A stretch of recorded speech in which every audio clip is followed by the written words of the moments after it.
कि क्या पाकिस्तान पे हमला करना,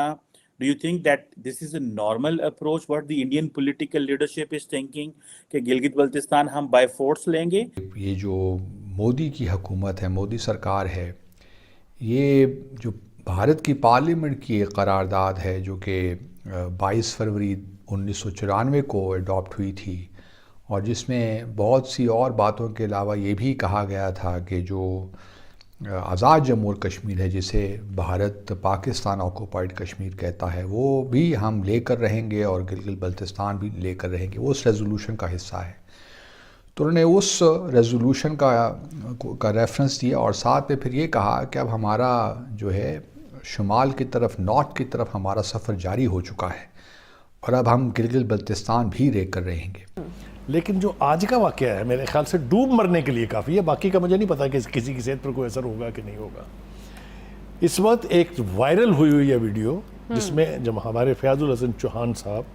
जो अपने आप को बहुत बड़ा तनेतर और बहुत बड़ा स्पोक्स पर्सन समझते हैं, उनको वो जूतियाँ पड़ी हैं टीवी स्क्रीन के ऊपर इंडियन टीवी की जिसका कोई हिसाब नहीं है। उनकी एंकर ने उनको कहा हम आपका शुक्रिया अदा नहीं कर सकते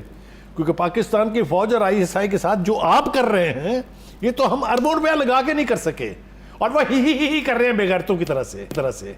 अब जो एंटी पाकिस्तान प्रोटेस्ट जो हो रहे हैं, JKLF वगैरह के जो उस तरफ है ग्रुप्स, उसका कोई तबसरा पाकिस्तान मीडिया में नहीं है, लेकिन इंडियन मीडिया में देयर इज कवरेज के पाकिस्तान में। तो मुझे लगता है कि इट इज क्वाइट पॉसिबल कि इस गवर्नमेंट में बाद ऐसे भी लोग हो सकते हैं जो कहते होंगे कि जिस तरह से पाकिस्तान ने इंडिया की कश्मीर में गड़बड़ की है पिछले 30-40 साल में,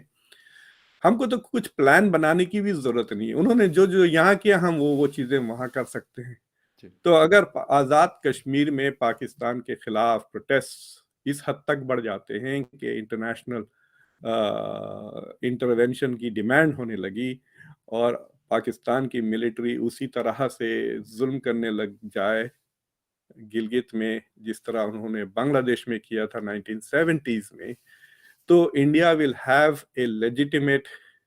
रीजन और सारी दुनिया इंडिया के साथ रहेगी अगर इंडिया एक ह्यूमैनिटेरियन इंटरवेंशन करता है। समझ रहे ना आप? हाँ, तो इसका मतलब कि ये सारी चीजें होनी चाहिए कि प्रोटेस्ट बढ़े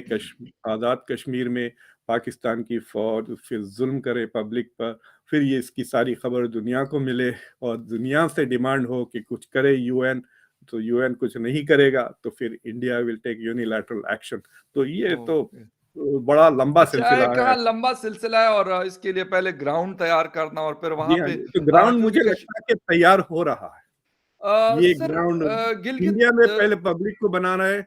mood public has to be ready for this also ना। राजनाथ सिंह साहब ने जो अभी रिसेंटली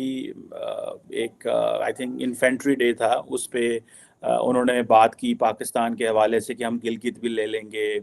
हम आज़ाद कश्मीर भी ले लेंगे। आप क्या समझते हैं इंडिया में क्या माइंडसेट है कि क्या पाकिस्तान पे हमला करना, do you think that this is a normal approach what the Indian political leadership is thinking कि गिलगित बल्तिस्तान हम by force लेंगे, या कि आप ये समझते हैं कि ये politicians जो हैं ये सियासी रंग देते हैं इन चीज़ों को ताकि ज़्यादा एक political vacuum जो कि fill political space cover करने के लिए? तो आपके what is your understanding as a soldier?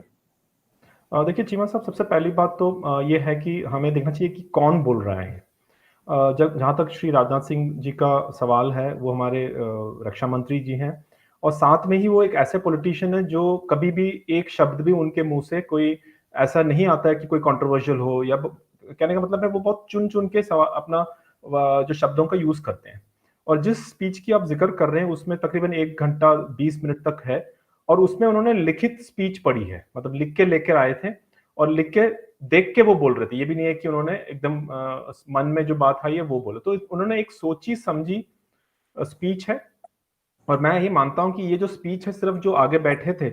जो फौजी और जो बाकी लोग हैं उनके लिए तक नहीं था। उनको पता था कि मैं जो बोलने वाला हूं वो पूरी दुनिया में सुनी जाएगी और उसकी चर्चा होगी। और एक ही दिन पहले उसको आपको पता होगा, जैसे 27 को आपने सही बताया, इन्फेंट्री और शौर्य दिवस की तरह हम जो मानते हैं, उसे एक दिन पहले ही रशिया के जो डिफेंस मिनिस्टर थे उन्होंने श्री राजनाथ सिंह जी से बात की थी यूक्रेन और उसके बारे में, और साथ ही उन्होंने चाइना के डिफेंस मिनिस्टर के साथ में बात की। तो उस स्टेचर में जो एक रक्षा मंत्री जी जब एक रिटर्न स्पीच लेके आते हैं तो उन्हें पता होता है कि क्या मैं मैसेज कन्वे कर रहा हूं। तो सबसे पहली चीज तो ये है कि it is a well thought out speech by the defence minister.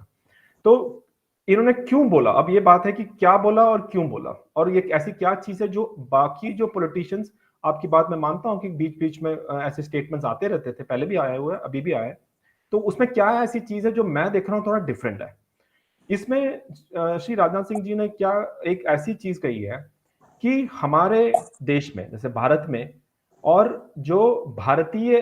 पाक ऑक्युपाइड कश्मीर में रह रहे हैं, उनके ऊपर जो जुल्म हो रहे हैं, वो जो दर्द है वो हमें भी महसूस हो रहा है। और आने वाले वक्त में वो जो भारतीय हैं वो खुद ही एक ऐसा, जो आपके लैंग्वेज में अगर बोले सैलाब बोलो या रेबेलियन बोलते हो, वो एक आएगा करके उन्होंने एक हिंट दिया है। तो मैं ये मानता हूं कि ये एक अलग चीज है, और इसका कारण भी ये है कि वाकई में बहुत सालों से पाक ऑक्युपाइड कश्मीर में काफी सारी चीजें हैं जो बाहर रिपोर्ट नहीं होती, लेकिन उनके अंदर अंदर काफी सारी चीजें रहती हैं। ये आपको भी पता है कि जिस तरह से अगर कंपेयर किया जाए पाक ऑक्युपाइड कश्मीर और पाकिस्तान के बाकी जो रीजन से, काफी पिछड़े हुए एक एरिया है, चाहे वो गिलगित बाल्टिस्तान हो या जो पाक ऑक्युपाइड कश्मीर की जो बात करें, तो ये एरिया जो है वो बैकवर्ड है, और उस एरिया में काफी सारे ह्यूमन राइट्स वायलेशंस होते रहे हैं, लेकिन उसको कभी चर्चा नहीं हुई है, कभी बाहर उसको लेके नहीं आ पाए। तो मेरे ख्याल से सबसे पहली चीज श्री राजनाथ सिंह का ये है कि इस चीज को इंटरनेशनल ऑडियंस तक लेके आए। जैसे मैंने पहले कहा, जब वो बात करेंगे तो लोग सुनेंगे, और इस बात का एक बहुत बड़ा इंपॉर्टेंस रहता है कि इंडियन डिफेंस मिनिस्टर पाक ऑक्युपाइड कश्मीर के जो लोग हैं, जो हम अपने लोग ही मानते हैं, उनकी जो ह्यूमन राइट्स वायलेशंस की बात है वो दुनिया के ऊपर लेकर आने का एक सबसे बड़ी एक स्ट्रेटेजिक कम्युनिकेशन की तरफ मैं देखता हूं। दूसरी जो चीज है वो है कि जो ये तो इंटरनेशनल ऑडियंस के लिए हो गया, वहीं के लोग, आपको पता है कि आजकल काफी सारे रिपोर्ट्स भी आ रहे हैं कि अब ये नवंबर 27 को एक इलेक्शंस भी होने हैं, मेरे ख्याल से 31 ईयर्स के बाद एक लोकल बॉडी इलेक्शंस आने वाले हैं, और कई सारे लोग हैप्पी नहीं है कि जिस तरह से वहां कंडक्ट कर रहे हैं। मैं आपको एक उदाहरण देता हूं कि जब 2005 में जब मैं उरी सेक्टर में था, और जब ये उरी ब्रिज जो फ्रेंडशिप ब्रिज बोलते हैं, जो मुजफ्फराबाद श्रीनगर की जो बस चलना शुरू हुआ था, हम वहां थे। तो कश्मीर, जो भारत का कश्मीर से